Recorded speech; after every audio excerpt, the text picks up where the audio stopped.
Hi guys, Daymond Westergard here with Rosa Realty Jacksonville, and we are back here with another episode of Did You Know?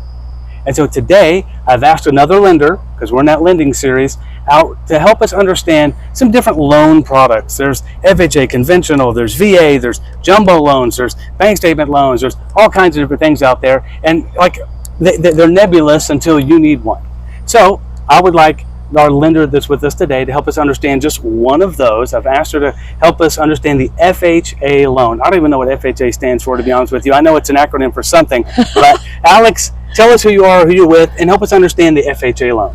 Thank you for the WWE introduction. I love it. I am Alex Spratto. I am with Envoy Mortgage, licensed in multiple states, but I cater to a lot of the Florida crowd up here in Northeast Florida. But if you're a buyer also down south, we can help you out there too. But FHA, acronym, Federal Housing Administration. Oh, of course. So basically an FHA loan is a mortgage that's backed by the federal government and HUD. And so it's sold to the secondary market to Ginnie Mae, which is just another version of Freddie Mac and Fannie Mae.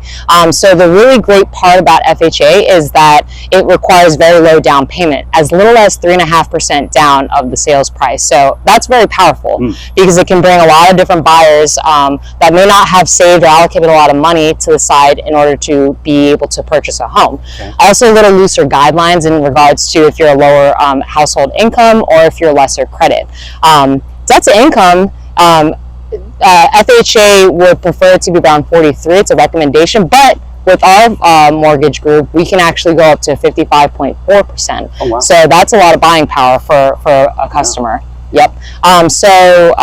Within an FHA loan, you also have what's called, because it's backed by the federal government, it has what's called mortgage insurance premium, and that's priced into the payment. So it's nothing that you need to worry about, but that's something that we insure and make sure. And the reason that there's mortgage insurance is in the event of a default or foreclosure, it backs the lender to make sure that everyone's ducks are in a row, and you dot your I's and cross your T's, and everyone is it's just backed and secured. So just a small digest of maybe palatable. I hope that made sense. That was very helpful. Okay. Yeah. And so you use the term DTI, debt to income. That's right.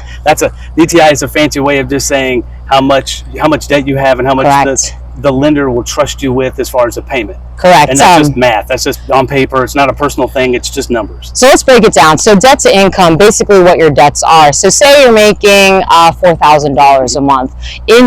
As a whole, what you want to make sure is, if we're saying 50%, using that just for easy numbers, right? If you're making $4,000 a month, we want to make sure that your monthly payment, your mortgage payment, and all the debts like your installment loans, your auto loan, your revolving credit amount to only $2,000. So that's all factored in as your debt to income. Got it. Wow. A lot of information just on the one type of loan. Thank you so much. I appreciate you helping bringing some clarity to that. Absolutely. My pleasure. And now you know. Now you know.